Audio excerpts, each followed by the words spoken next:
I emailed 5,000 homeowners asking if they want to sell their house. Here are the most interesting negative responses so you know what to expect. So Glenn said maybe, but he thinks I'm scamming. I am not a scammer, but I'm not going to reply to that. And then we got DG. He says, no, you're a slimy, sleazy realtor trying to squirm their way into listing my home by lying. I hope you know everyone hates you. I am not lying, but okay. And then we got Kathleen, who somewhat politely asked me to add her to her do not contact list.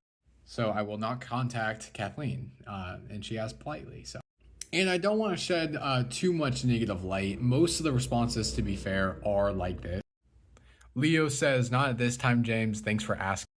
So that is, I would say, probably 80 to 90% of the negative responses I get. Basically just saying, hey, no, thank you, but thank you for asking.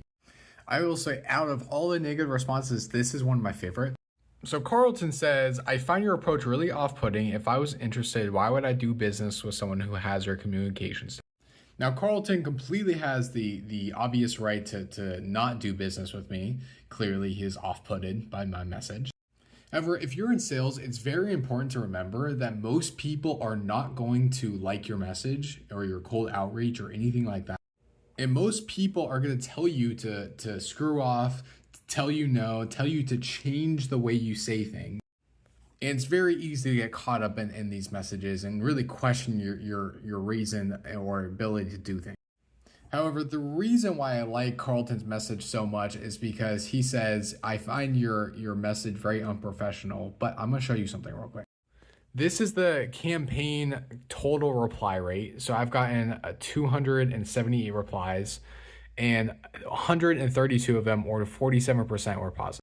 Now, that is so far beyond industry standards, it's actually kind of laughable. So when Carlton over here says that I am messaging improperly, the results show otherwise, right? I have literally a 2.5%, even higher sometimes, of people literally basically 2 or 3 people out of 100 respond interested to my message, which is, like I said, so far beyond industry standards.